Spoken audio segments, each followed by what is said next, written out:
Hello, this is Tom Hall at the American Agoge.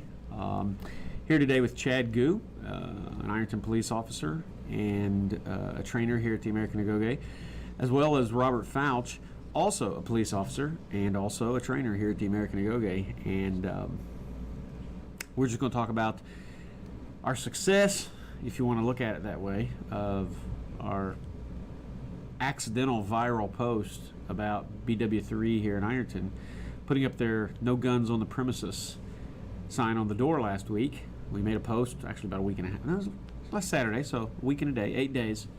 And within 7 days, they removed the sign. So, a victory in that sense.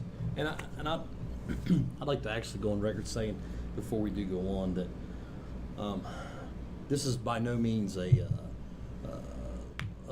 bash fest. And we're not trying to, maybe this is a moral victory, but specifically what we're trying to do is we're trying to maybe explain that. First of all, I'd also like to say, let me back up a second. We had actually already recorded one podcast where we spoke about the actual post. Mm-hmm. So this is a follow-up.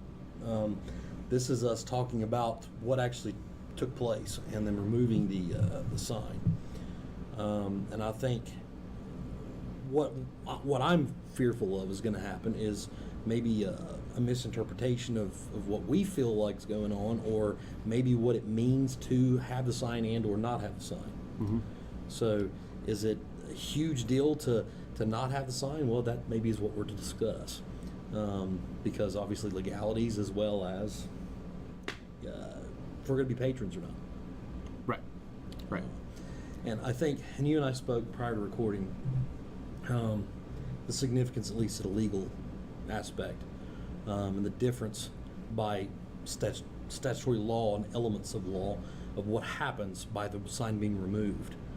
Now, I don't know, and I'm not speaking from experience because I have not seen what other languages posted or anything of B-dubs. I'm just. This is just going to be a comparison between if there is anything and or not. As far as the specific sign, when any you walk in the door, signage at all right, that would be up there. So, and we're not trying to draw conclusions to say if there is or isn't something else posted. We don't know. We're just simply saying that the original sign that created this huge stir is, as best we know, has been taken down by the management up there. So correct. I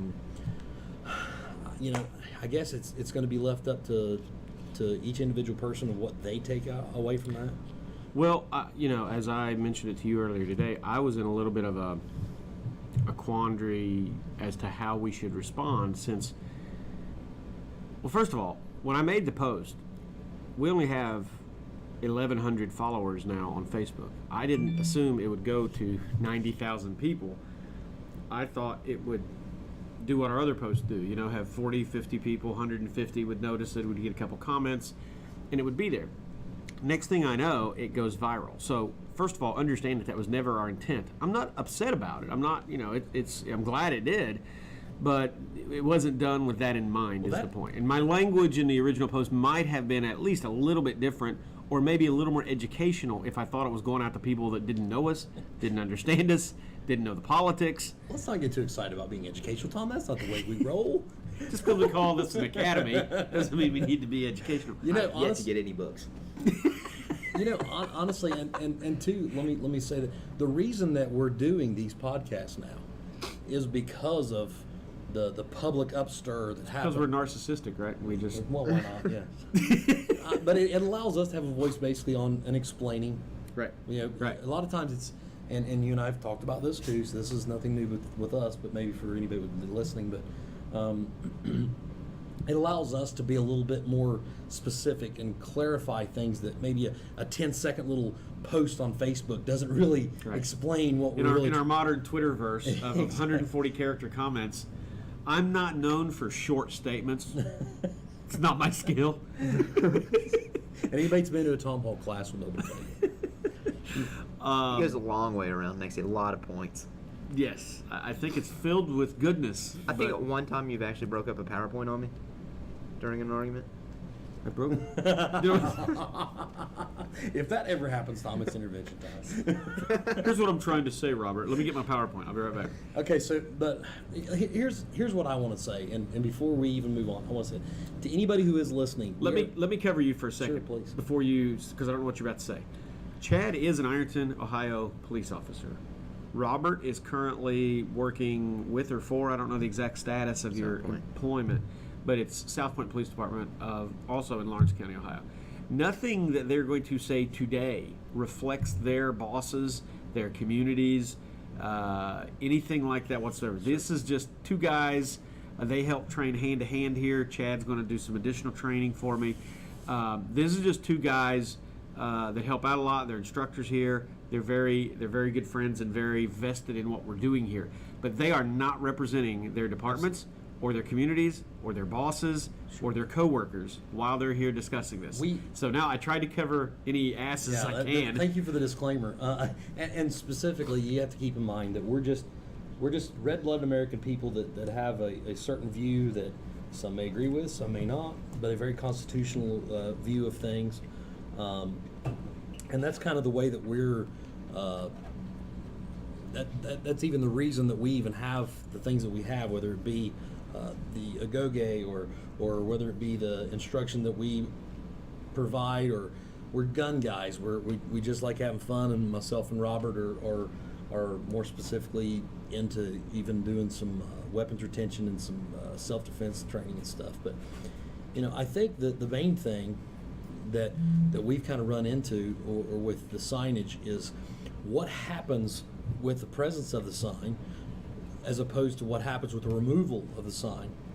And Tom, you and I talked about that this morning briefly, because we take nothing professional and actually make bullet points. So why would we do anything professional, man? Because no one's paying us. Well, the one thing, you do understand the law on a slightly different angle than I do. And I think one of my talents, even though I wish God had given me, maybe 7'6" and the ability to slam dunk in the NBA, but that was not what he granted me with. But dumbing things down for the layperson, certain things that tend to be more difficult like that, I think that's something I'm halfway decent at. But my understanding, after the sign happened and the post went viral, I had to research the issue as Ohio sees it. And what I finally understood, or at least I believe I've come to a full understanding, unless I get new information, is if you come to my house for a party and you show up at the party and next thing you know you're being a complete asshole, groping guys' wives, and I've had army parties where this stuff happens, so it's realistic. And I have to say, hey, you're going to have to leave. Sorry, you're going to need to leave. And if you refuse to leave, now it's criminal trespass.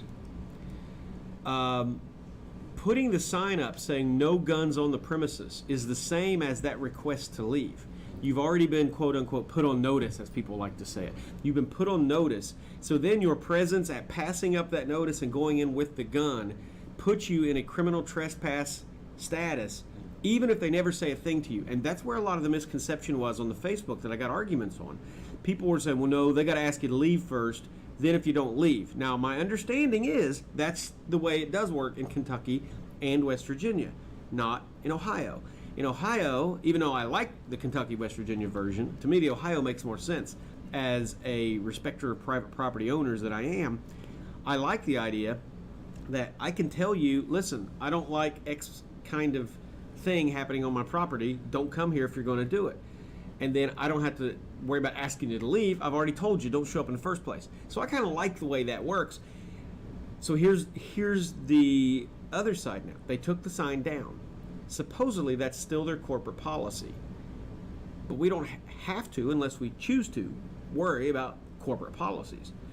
We could carry, technically speaking, this is the reason I was afraid of putting this on Facebook, because we could still, now we can carry in there and we're not committing a crime. We might knowingly be going against BDOV's corporate policy, but as long as we're concealed properly and they don't know we have it, then they should never ask us to leave and it should not be an issue. And if we're not good at concealment, or we like flaunting our gun or showing it like some idiots do, Which we teach completely. Let's throw a against in the disclaimer first in place. there, Yeah. too. Anybody who ever takes a class from any of us, whether it be myself, Tom, whether it be Robert, whether it be any of our list of instructors that we use here, we're going to openly tell you, and I would openly have this debate with any pro-gun instructor around the country. We're going to tell you we don't like open carry on a regular basis. No. It offers multiple. We're not going to go into it on this podcast. If you want to hear any more about that, you come to one of our classes, and I'll explain to you from a tactical, practical standpoint why it's a bad idea. And probably any class that you take from us, you're going to probably hear something. well, what I say in CCW is I fully support it as being constitutional. I fully support it as in people should have the choice if they want it. Sure. I want it to stay that way. I would lobby Congress and stand up for the right for people to do it. However, it's almost never a good idea.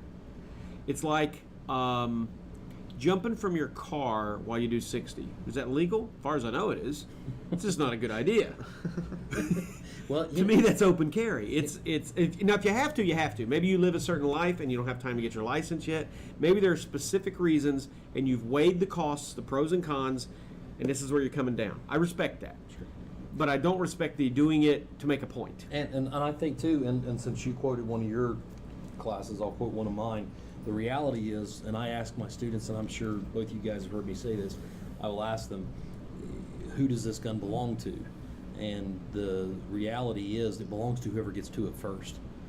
If my gun is concealed and it's relatively secured retention-wise, I have a greater chance of protecting that firearm and preventing it from being in the wrong hands. However, vice versa on the opposite end of the spectrum, if it's out in plain view, and we've all heard the stories of somebody being at Walmart or whatever, and having a plain view gun out, and honestly, and we have a name for who these guys are that like to flaunt these guns around and do the things they do, but Douche canoes? no, we'll call them Timmy Tough Nuts. How's that? Okay, Yeah. gotcha. If you have to carry your gun around on your hips, that everybody knows you're cool and you got a gun, then you're probably not going to be helping anybody out in a bad guy situation anyway. So, but enough about that. I didn't mean to drag us off topic. No, but I just wanted to make that point because to pull it back into the B-dub sign, open carry, they're going to immediately know you're carrying, and they're going to immediately say, sorry, we're going to have to ask you to leave. Okay, that's the legal standing. Okay, now that, as my other instructor, James Chen, said, putting that sign up is a game changer to concealed carry holders. Because now we have to choose to break the law or not. And we like to call ourselves and think of ourselves and actually be law-abiding citizens. So therefore, you can't have it both ways. You're either going to ignore the sign and not be a law-abiding citizen or a law-respecting citizen, or you are. Well, my choice was I'm just not going to go anymore. Well, they took the sign down after the pressure that was kind of unintended pressure. I mean, I'm happy about it. I'm not going to act like I'm not, but that was never an attempt to boycott them or flex any muscle because I didn't know we had any. But I think the Post had it. Well, exactly. That's what I mean. It wasn't that we said it that caused it. It's just the issue itself. But Well, it kind of goes to show how strongly social media can have an effect on a business or any type of outcome. And and I'll go here too. I think in today's times, and what we're dealing with nationally, maybe globally, but what we're dealing with, we're dealing with a whole different classification of people than maybe what we even thought of it. If you compare modern day America to America in the 1950s and stuff, we have really become a place of potentially evil at any given corner. And because of that, it feels like we're divided more than we ever have been because, the good old-fashioned just constitutional God-given rights that we used to practice and we used to possess are now debated. And I'm not saying they weren't debated in the past. I'm not trying to make that before anybody starts posting and commenting. I'm not saying there is a difference. There is a difference. There's a lot that you could equivocate and say that's pretty much the same. But. And let's look at it this way: because we have simply all we done when I say we, I'm speaking about the Post, is maybe just made an open an eye maybe to something that we felt like. It's like he said, if people drive by and see it and they're a little ticked off, or they plan on going and they walk up the door and they see it and they go, we got to go somewhere else. That happens in disconnected moments. Mm-hmm. When I took those pictures and made a post, it connects all those moments into one mass voice. Because those people didn't have to go there and see it, and they could all comment as if we were all standing there at the door conversing about it. That's what the social media did, and that's what Robert was talking about. Is it does have a power, and in this case, it was unintended. I only meant to communicate it to the followers of the page, people that had already been my students, and it just took off. Last time I looked yesterday morning, I haven't even looked today, it was over 92,000 people reached. People in South Dakota were talking about it, and their B-dubs, talking to their B-dub managers. I mean, it Let me- was great. Yeah, Let me clarify something too, and I could safely speak for everybody at this table right now. I feel we're not saying that B-Dubs is wrong for putting a sign up that says that they don't want guns there. Okay, No. we're understand the beauty of the country that we live in, and we understand that the freedom that they possess. freedom, baby. If they don't want us to be there with their guns, that's by all means that is their right. Absolutely. If that's private property, they don't want us there, then we won't carry the guns. However, we also have to share the same freedom that says, if you don't want me here with my guns, I'll have the right to not be a patron. Right. I don't have to be. I can choose to go somewhere who is more. Yeah. Because myself, I carry a gun every single day at work. Robert carries a gun every single day at work. You carry a gun every single day based on your constitutional beliefs and the right to feel safe. And the truth of it is, I like knowing that if I have to defend myself, or you, or him, or anyone else, or the older lady in the grocery store, I can do it, and to know that I'm not limited, I'm not going to go into the practical philosophy about this, and we're not going to talk a lot about Dave Grossman, but you know how I feel about Dave Grossman, and he talks about the difference in being a wolf or a sheepdog or a sheep, and he compares those three. And when I very first heard that, it didn't really register to me. Like, I listened and I'm thinking, well, that's kind of being one-sided. And then it made me realize, because an old saying come back to me when he said, God created all men, and Sam Colt made all men equal. Because the truth of the matter is, I'm a big guy. I can maybe physically defend myself. I can maybe physically defend people that I love if the tables are even, right? But I've never been in an even fight. And the truth of the matter is, if you find yourself in a fair fight, you're doing something wrong. Yeah. So, and we teach that, by the way, at 315 South 3rd Street, American Go-Go Academy. But the truth of it is this: I don't want to hurt anyone. You don't want to hurt anyone, Tom. Robert doesn't want to hurt anyone. That's not what we do. I pray that I never have to use my firearm to hurt anyone for the rest of my days as a profession and or as a private citizen. I don't want to hurt anyone. That's not what I do. It's like being on an airplane and knowing it has parachutes. You don't want to use the damn parachute. Yeah. Well, as a matter of fact, you're right. I would prefer not to have to use the parachute. Right. I mean, coming from someone who's jumped out of an airplane in flight 88 times, I never wanted to. I was never gung-ho about it. Like some of my buddies love jumping. I never did. I did it. I never backed out of it. Never went to it. I was on jump status my entire career. I never got a leg unit the whole time I was in. My buddies that love jumping would always get transferred to units where they couldn't jump, and they'd get ticked off. And here I was. I didn't really care about it, and I had to do it my whole career. But yeah, I mean, it's like having a parachute in a plane. You hope the plane goes fine. There's no issues. But if it doesn't, you'd be damn glad you got an option. And that's exactly what the gun is. I'm gonna steer us, and you can redirect us here shortly, Tom. And we're not mentioning names. That's not what we do. But there was some comments made, and I guess one of the comments that was made on the original post was making a gesture about somebody saying some ill comments as a patron up there. And I guess somebody was maybe under the impression that come from our school. Well, Because we kind of, I think, and this may sound like an arrogant statement, I don't mean it to be, but we've kind of become the gun people place in Ironton, at least. well, I think we're the only ones that I know of That do what we locally do. that mix politics training and guns. Yes. There's several gun stores surrounding us, but nothing like this. Like I said in our intro to the first podcast, not your granddad's gun store. Yeah. So I'm not going to. Politics is what I'm more into politics than I am guns. And I'm not going to try to be something I'm not. So that's just naturally what I do. But yes, there was a comment, a thread on the Facebook post, which from supposedly, allegedly, a waitress up there that said she knew who we were, and one day she waited on us, and there was about 15 of us, and something to the effect of we had just come from the range, or we're just getting ready to go to the range, something along those lines.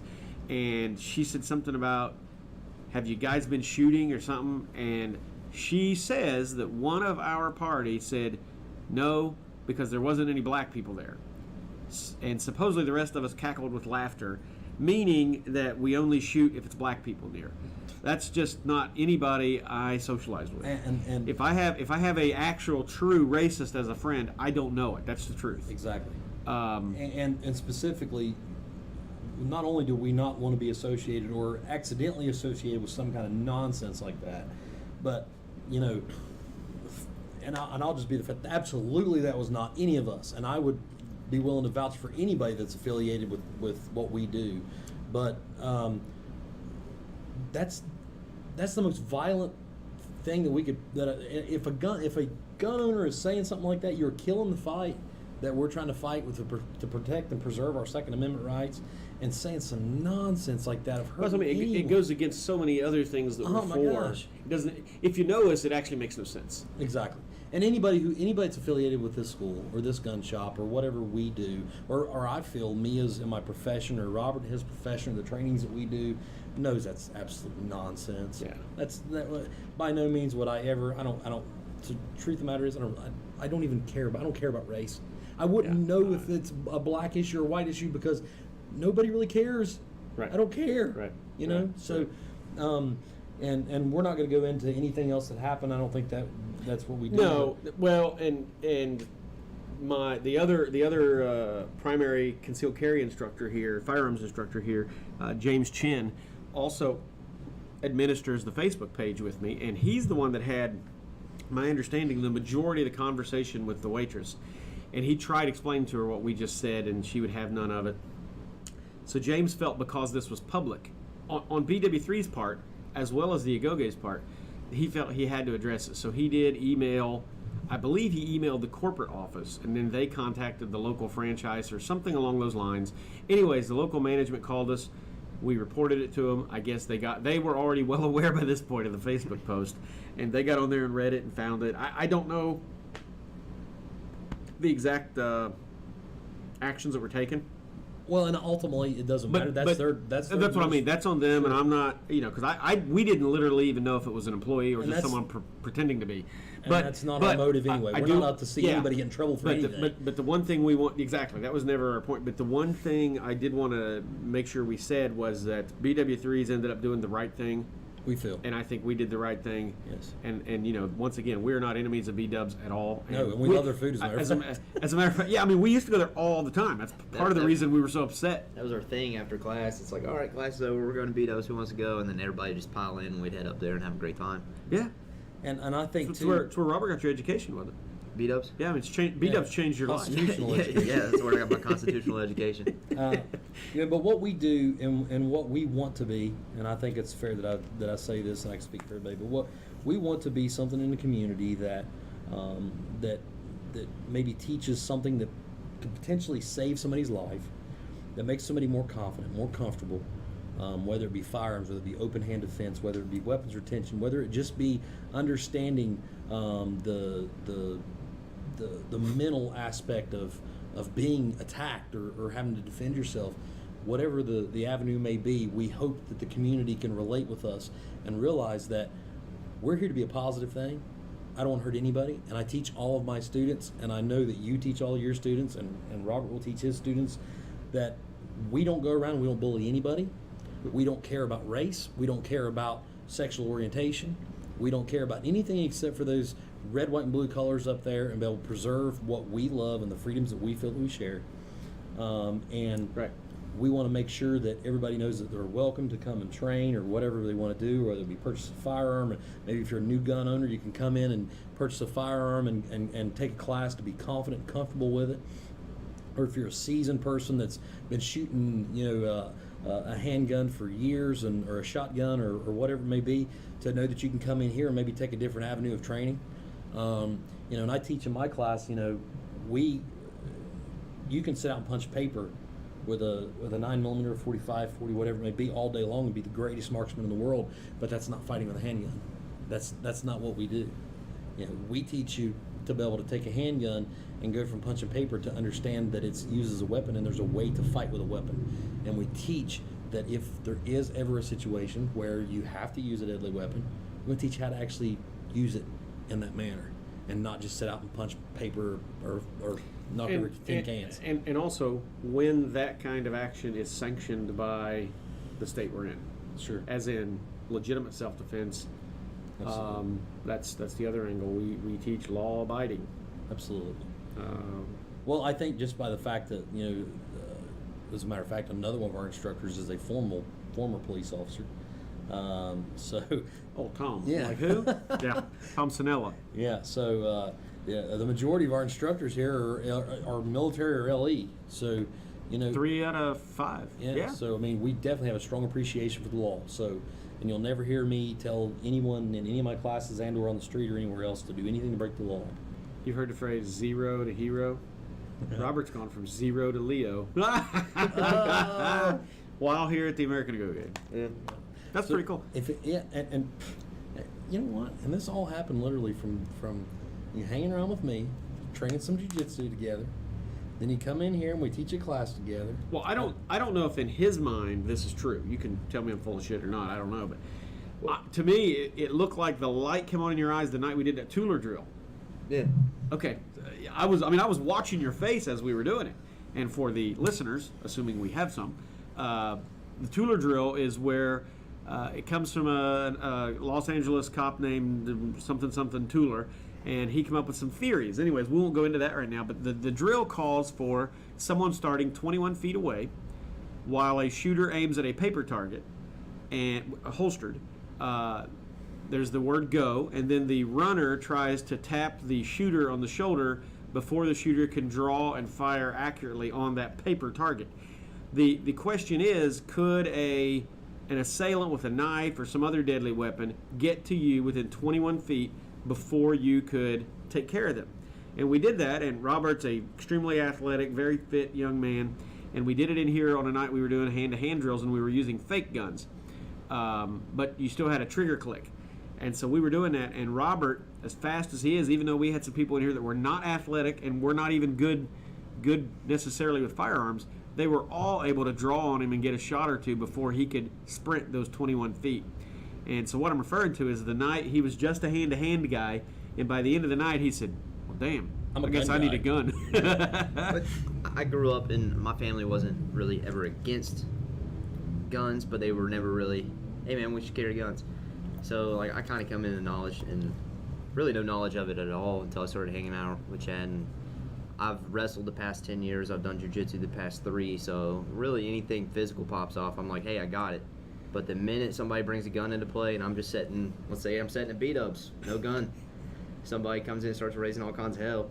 My jiu-jitsu and wrestling goes out the door. Like for sure I'm running away. And that's the beauty of what we do, because we still incorporate that jiu-jitsu and that wrestling. And we don't overlook that. We know that there is going to be a time where maybe lethal force isn't the answer. Maybe it's escalated past an argument. You do need. Well, I think we came to a conclusion after the first set of Survive the Fight classes.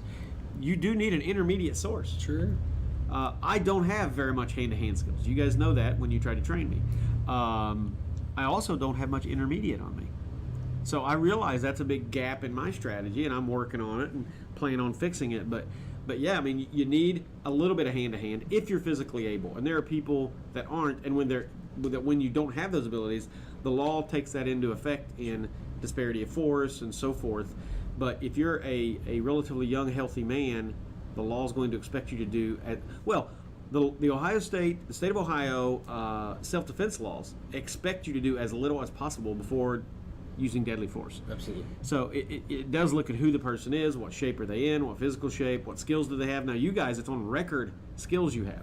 And so the law would hold you to that. And just to explain a little bit, when you mentioned the Survive the Fight title there, our Survive the Fight class for a basic description is we recommend taking a CCW class, obviously first and foremost. I feel that anybody who purchases a firearm should go ahead and take a CCW class to be able to be legally to carry a firearm concealed.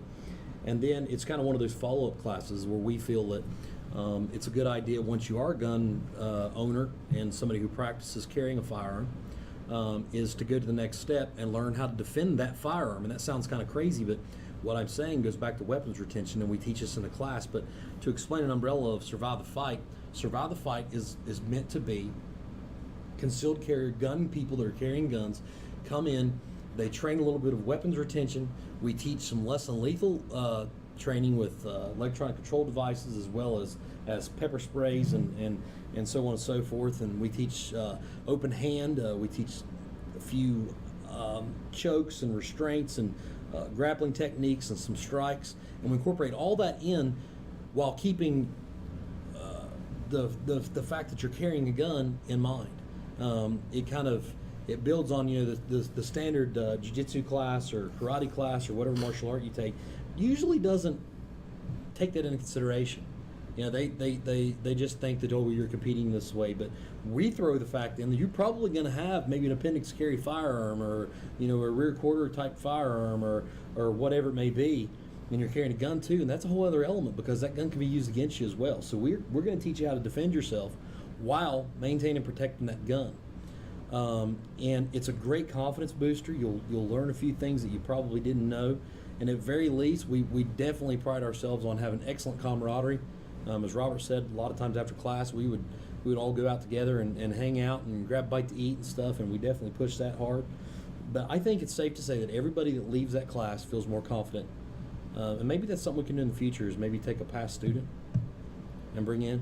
And, Oh, yeah, definitely. And just talk a little bit about some of the classes and stuff. I mean, hell, we taught. How long was our Survive the Fight class when Mark was coming in there? Well, we do that for like. We started off the 7 6-week course, didn't we? And then we said, okay, we're going to take a couple-week break, and then we're going to do it again. And then we did like another 6 weeks, and about 4 weeks into those 6, we're like, well, we'll just keep going. Yeah, and then we ended up being several months, but I don't know how long Well, it lasted. we all remember Mark. He come in, big, strong guy, really no technique, and I just mangled him on the mats. And then we got into the weapons retention and all that shit, and he got a little better. And now I go to jiu-jitsu after I got out of the academy. I haven't been able to go as much. I walk in, and guess who's sitting there waiting? Mark. Because he's taking the initiative to realize that his training needs to continue advanced. What we have done, and what I've actually done, is when you said that, I'm glad you said that. I'm going to clarify. I feel that we've probably condensed down Survive the Fight to where we can do it in a 4-week period, and be able to come up with a basic overview in 4 weeks. And then as the class may continue or whatever, based on Survive the Fight 2 or 3 or whatever it may be. But generally speaking, if anybody's interested in Survive the Fight, it's going to be one night a week for 4 weeks. It's going to be basic weapons retention, a few subject control type techniques, a few submissions, which we usually teach chokes because it's a fight stopper, or strangles as a fight stopper, and we'll teach a couple takedowns, and we teach some less than lethal type alternatives. We go over a few things and impact weapons and so on and so forth. So, and we want to see all these classes continue to evolve. But anybody who would be interested in taking part in any of those classes can contact us here and get the information on them. Well, I'm going to explain where we got the title, because I think understanding the title actually helps you understand what the purpose of the class is. Sure. Kind of brings it all home. And then I think we're going to sign off. Sure. But when I first met Chad, I was looking for a hand-to-hand instructor, and somehow James come across him on Facebook. I don't know how they met up, actually. I don't even know that story, but James said, hey, I got a guy I want you to meet. We met over at Wendy's, talked a little bit, found out we agreed politically, that we had a lot of stuff in common, and so we had a couple other meetings before we solidified the direction we were headed. But Chad made a comment to me. Oops. Guess we went over on our time. Yeah. Chad made a comment to me about hand-to-hand and fights in general. And how many years you had on the force? I've been a police officer for about 9 years. Okay, 9 years, and he's a physical guy, skilled in a lot of hand-to-hand techniques and everything. So he's speaking from knowledge, and he made a comment to me. He said, people don't understand. They think there's some sort of magic technique you're going to teach them where they're going to be able to defend themselves and there'll be no injuries, nobody will get hurt. People watch a lot of TV. Yeah, they watch a lot of TV, and they think that you're going to be able to do something cool, and then you'll be the guy walking away while the bad guy's back there hurting like crazy, and that's pretty unrealistic. And he said to me, people need to understand that if you get into a fist fight, you're going to get hit. If you get into a knife fight, you're going to get cut. if you get into a gunfight, you're probably going to get shot. He said the key is you want to be the one to survive. And that's when it clicked with me. I was like, survive the fight. Sure. I said, that's it. That's the class. And that's why we call it that. Is it's not just a little bit of hand to hand. It's a little bit of hand to hand. It's a lot of mentality. It's a lot of understanding, a little bit of situational awareness, a little bit of just understanding a lot of concepts that are pretty basic in the self-defense world. They're not specifically a martial art, as people think of that phrase. But it's things that if you want to take responsibility for your own self-defense, be your own first responder, because you are the one at the scene when it's happening. That's the key here. So it's specifically geared towards those that have chosen to take that responsibility. It's not we don't have a guy in a big padded suit, and we're not going to bring you into the YMCA and let a bunch of women kick a guy in the nuts for 2 hours. It's not that kind of class. It's very practical. It's some very simple techniques. It's taking into account the use of intermediate force as well as deadly force, and how to break away and get enough distance to be able to defend yourself. Just some basic things like that. So it's not a martial art, as in you're not going to come in, we're not going to demand you buy a gi, we're not going to do a bunch of repetitive movements for several hours on end. It's about teaching you some mindset, some skills, some understanding that you will have to continue to repeat over and over to be skilled at. Sure. But you will get a ton of knowledge from it, and these guys are good. And I will say this too, there's a little bit of history on it. Chad had never taught civilians before I had him come in. And I remember explaining to him that it's different. And I remember the puzzled look on his face, kind of not a total puzzlement, but I could tell he was kind of like, what's this guy talking about? And after he started dealing with it, now he totally gets it. And he feels, experienced and like he fully understands now that it's different than a bunch of cops, And I heard somebody yesterday on YouTube, Chad, I haven't told you this, but it's good. And this guy was explaining the different kind of firearms instructors out there in the world. And he said there's your former military, your former law enforcement, or current law enforcement, and then there's your NRA. And he gave a bunch of different categories. But what was cool that he mentioned about your military trainers and your law enforcement trainers, he said those guys could absolutely suck, and their class is still filled next week. He said because their students don't have any choice but to go to the class.